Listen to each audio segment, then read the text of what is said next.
So, man, that was some piece of work. I'm going to show you a piece of the wood that came out of there. I thought this was a piece of steel, and as luck would have it, right in a knot, plus nails and other stuff. But so we got our 45 to fit up in that chase way, or whatever you want to call it. That's good news. Looks like it's just gonna miss the bricks. And the next game plan, again, this is a build and drain.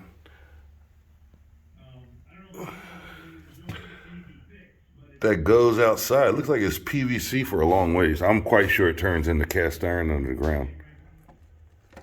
But the game plan is to put this fitting,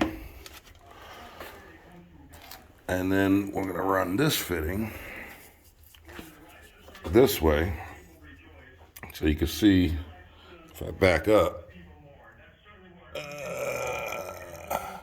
the two are gonna line up. Anyway, this kind of lines up with that, like that, and that's the way we're gonna do it. I thought about first a street 45 here, but if you look, I'm way off. So it's gonna be a section of pipe, and then the 45. And what I don't have is a test tee. So I need a test tee right after this 40, on top of this 45. I might go get one. I'd like to get this line, this riser up to the second floor, subfloor level today if I can. If not, the hardest part is done, which is clearing the path. And so I'm gonna glue this on. I can do this, the street 45, and I could probably get my line up and get this, but I'd have to stop there. But that gives you an idea of what we're trying to do. And I think I said it wrong in the other video. This is one bathroom group that's gonna hit this building drain.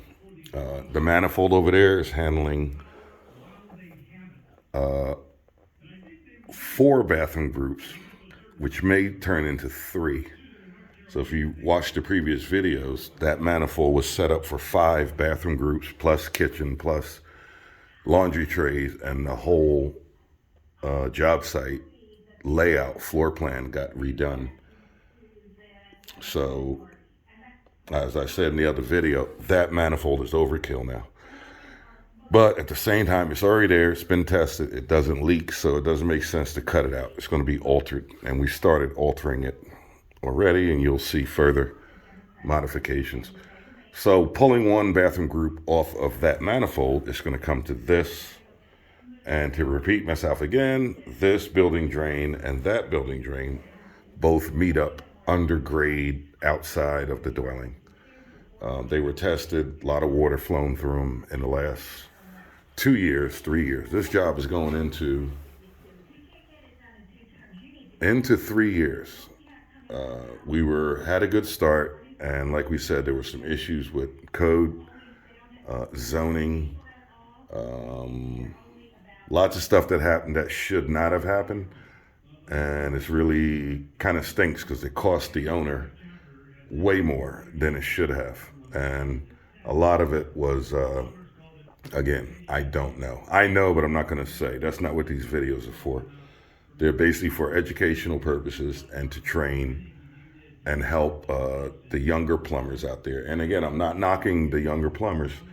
I put these up mainly for the clients, and the other half is a lot of young guys email me or will comment on certain things and ask certain questions when they run into it. And we're more than happy to help. Like I said, there's about 4 apprentices on this job. I don't charge to teach the younger guys or the beginners or the novices the trade.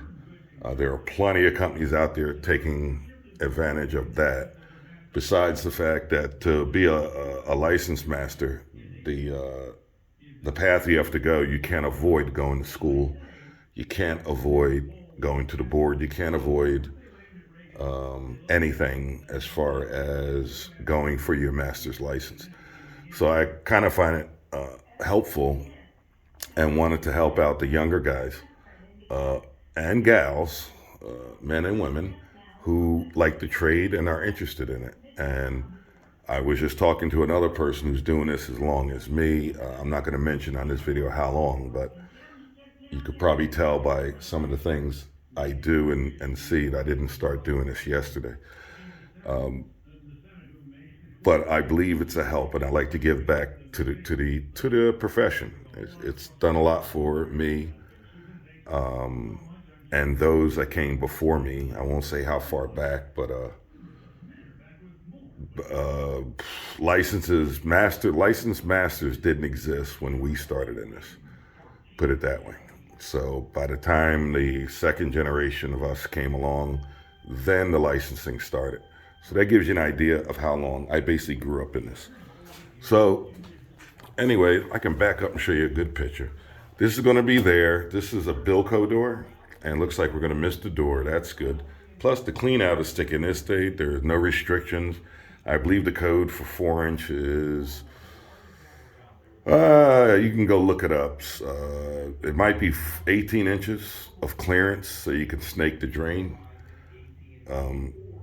I believe 12 might be, 3-inch might be 12 inches. I believe 4-inch might be 18. Might have changed in the code, but guess what? In this case, it doesn't matter. So for you guys want to come on and comment that I was wrong, fine.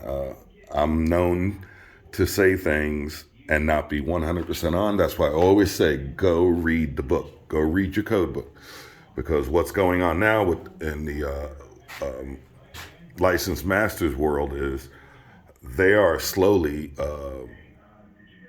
combining the national standard plumbing code with the international code. If you're in school and you've seen a lot of this and you're just starting out trying to get your license, you will notice that there are a lot of talk about the international code rather than the national standard code. I think it could work.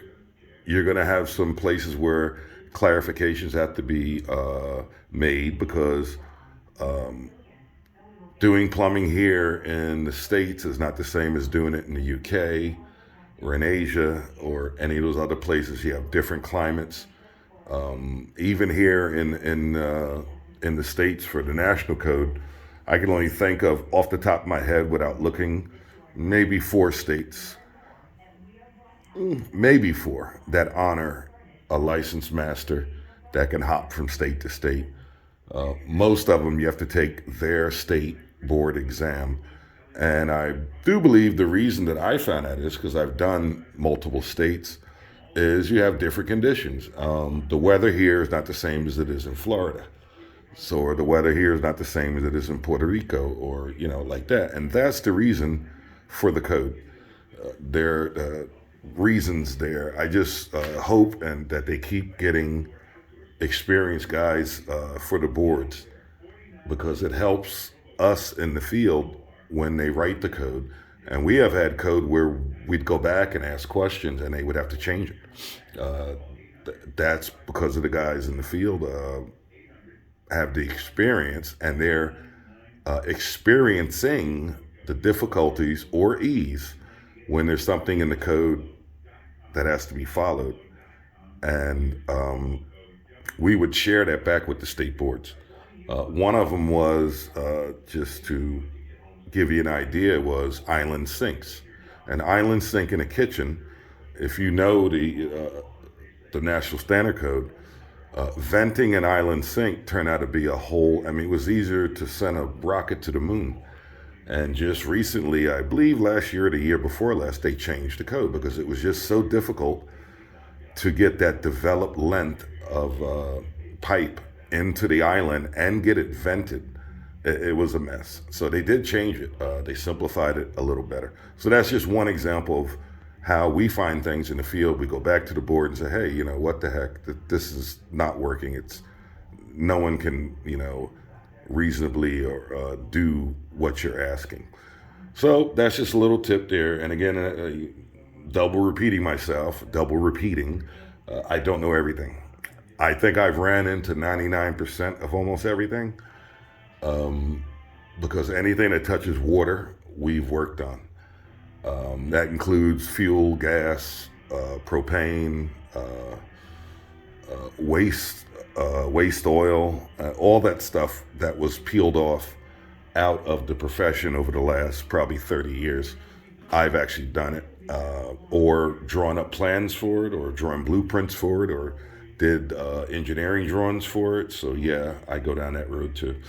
But anyway, hopefully these videos help the younger guys. And again, they started to help the client, because a lot of our clients are out of state. And I started doing these videos because it was a way to send them a link and they could see their property, and it was kind of like being there. And they really appreciate the videos and they enjoy them. So enjoy the videos. Comment if you wish to. I don't take time reading comments. I'm more into putting content up. I will have someone that's going to be kind of like a video editor coming up, because I'm not a good video editor. I'm good at holding my camera, talking, and after that, it gets uploaded by whoever and edited. So someone else wants to do that in the company and says they want to take it over. I just recently got a few requests, so